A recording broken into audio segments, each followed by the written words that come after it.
What you guys are about to watch is a short clip from a masterclass series we have with John Storie inside of Chase's Guitar Academy. Now, John has developed a whole program for mastering blues chord melody.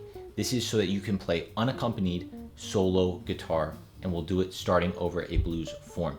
Now, if you're a beginner to intermediate, this is perfect for you. If you're more advanced and you feel like your solo guitar is not quite what you want it to be, you will also find a lot of value out of this. If you guys want to check out the full masterclass series and also the future ones we have with John every single month, just join Chase Guitar Academy using the 7-day free trial link below, and you will get access. Without further ado, here's John's story. So now let's try something fun. We're going from the 1 chord to the 4 chord. So we've got a lot of options with our bass note. Okay. And again, you know, why study the bass? Well, of course, bass motion is essential for us having the foundation of the harmony that we're playing. But in a jazz context, it really helps us swing harder.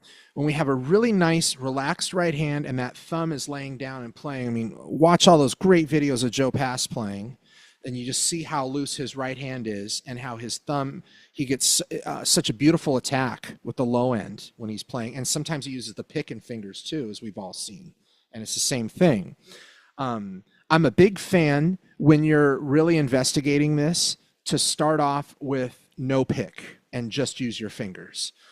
Because I really feel the technique of getting your thumb loose translates really well to the pick, but sometimes going the other way around because we have to hold that first finger in position, or if we do like this kind of picking where we move our finger like Jack Peterson, North Texas guitar professor, he used to pick a lot like this with the thumb. It doesn't, in my opinion, translate as well to this, plus it gives you another voice, right? So if we do some short chords, let's go short B flat, 2 of them, and short B flat, short E flat, 2 of them.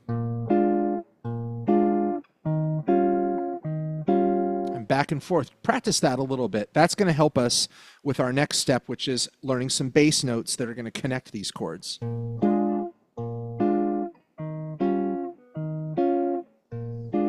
it's okay if you get some sympathetic string sound.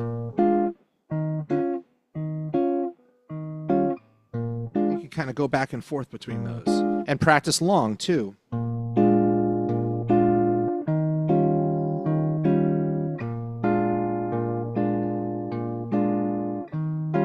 I'm trying to show you here on the camera, my wrist is really loose.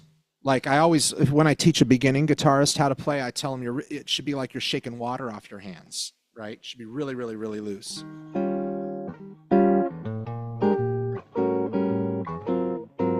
It's going to make that swing a lot harder versus when it's really rigid. Okay, and that everything I'm seeing, by the way, everybody's looking great. And one thing, Rich, that you're doing too is cool. And you can do this a little easier with a classical guitar than an arch top. Is having your palm down. Is that your palm on the top a little bit? Yeah, and that's cool. That's fine. There's some people that say that's bad technique, but I actually don't think that's bad technique for the style of guitar that we're playing. I think that can really help your wrist be loose too if you like putting it there. Again, easier to do on a flat top than on an arch top where the strings are so high off the top of the top of the guitar. Yeah.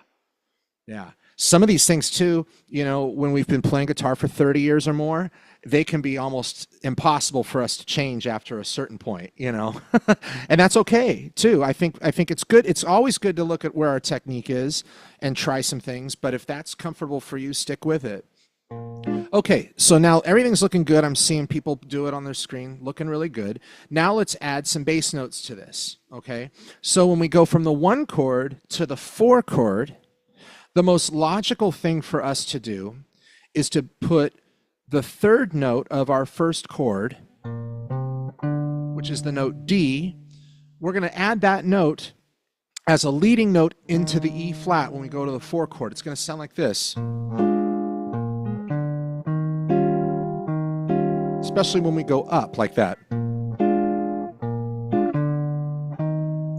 Notice how I choked that chord when I went to that bass note. Listen to this. It's nice. It kind of adds to the syncopation, right? A little bit more of a sounding like there's a left hand and a right hand.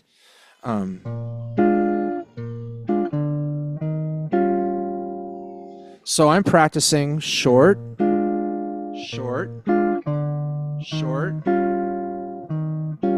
like that. And that's going to help me develop this freedom I have in the left hand and understanding of where these bass notes are going, okay? Now, from the 4 chord back to the 1 chord, you can go backwards. We can go back to the 3rd note, back to the 1. The only problem with that is in that very second that you play that 3rd note, we're technically kind of still in the realm of E flat 7. And the E flat 7 doesn't have a D natural in it. It has a D flat in it because it's the flat 7 of this chord. So I am thinking about this a little bit, because if I go,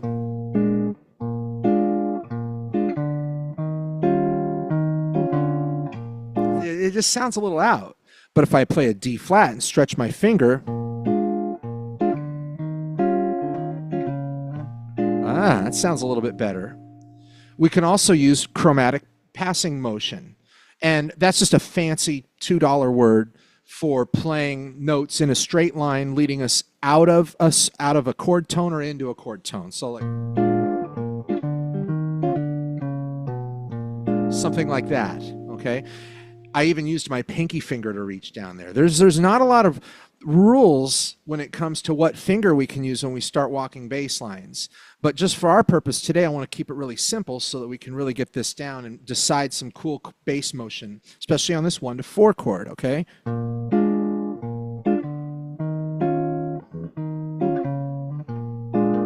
Now here, I've got time in the blues, okay? So imagine this is the top of our blues chorus. We've got 1 measure of B flat 7,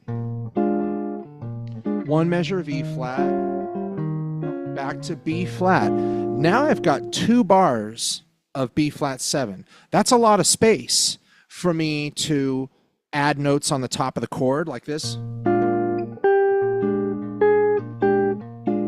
Right?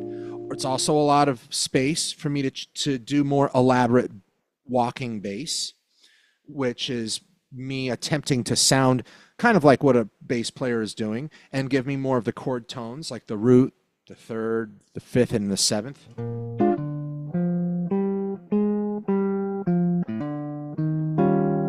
And there's plenty of room for me to do all of that. So let me give you a couple examples, and then we can take each example and everybody can give it a shot. And again, this is great because as I'm playing these, I see you guys over there trying some too, which is fantastic.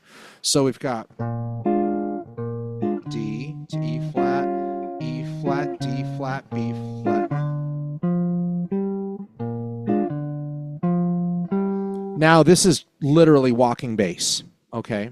Because what I'm doing here is I'm giving the outline of the chord voicing I'm playing, the root, the 3rd, the 5th, and I'm using the 6th note of the chord to give it a little bit more of a, I hate using the word pedestrian, but more of an established sound at this point.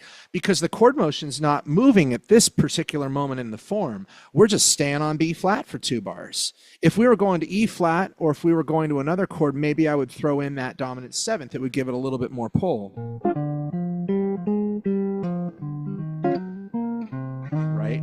So this is more walking bass type of stuff. Is there any questions so far? I don't want to get too far into walking bass because I just want to be talking about some of these techniques more or less, and also getting into showing you a couple little substitutions here too, just for fun. You guys good?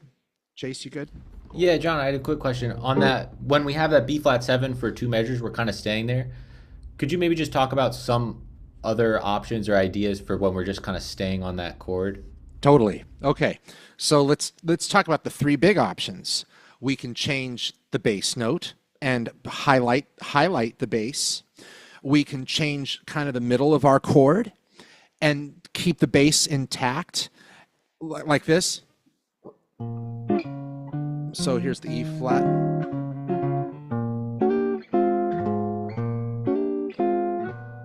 So there I stayed. I kind of went just A flat, B flat.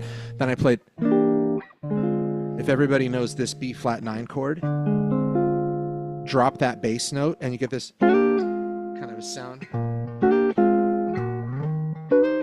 I call it the Freddie Freeloader voicing, right?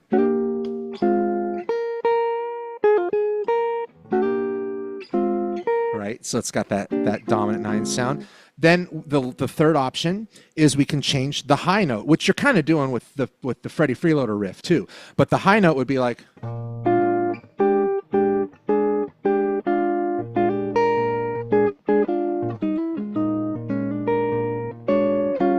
so you can get very elaborate.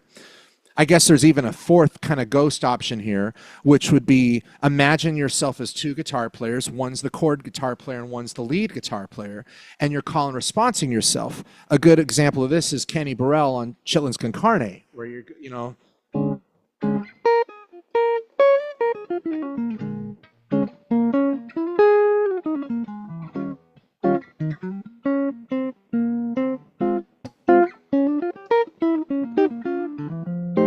Where you're literally playing a chord, then playing some single lines. Yeah.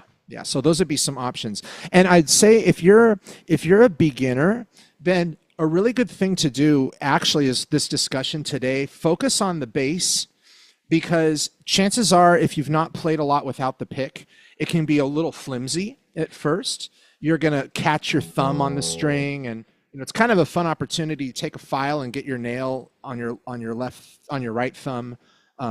Just right so that it rolls off the string. This is like the one time that I'm a fan of flat wound strings. You guys can all tell I play with round wounds because I play with loud drummers, unfortunately.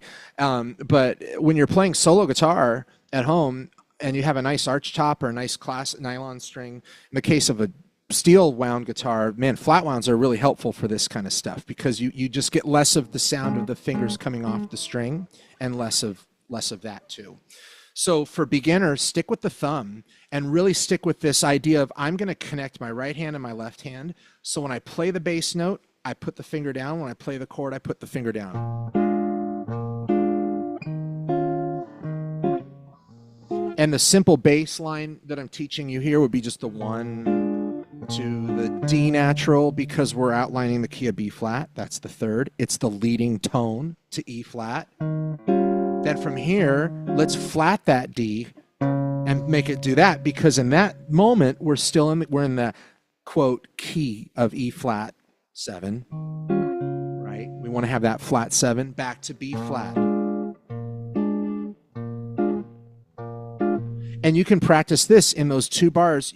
Practice some quarter notes with your thumb like this.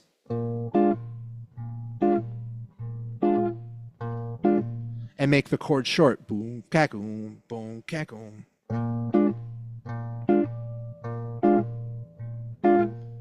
Practice it with the chord long. And you're really getting that nice relaxed thing. The tempo I'm playing right now is about 110. I've got my metronome here. If you're a beginner, shoot for under 100. Maybe go around something like 92, which would sound like this tempo.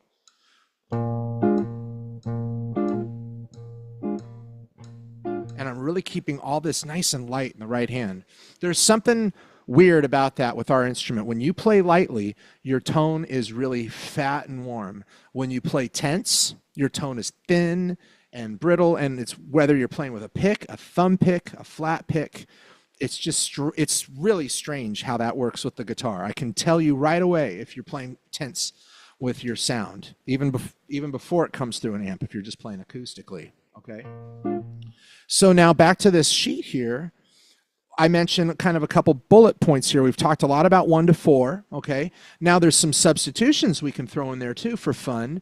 The most common one that works great in the key of B flat on the guitar is adding our... Once again, guys, if you want to access this masterclass instantly, as well as the other masterclasses in this series that we have with John Storie, all you have to do is just sign up for a 7-day free trial at Chase's Guitar Academy using the link below.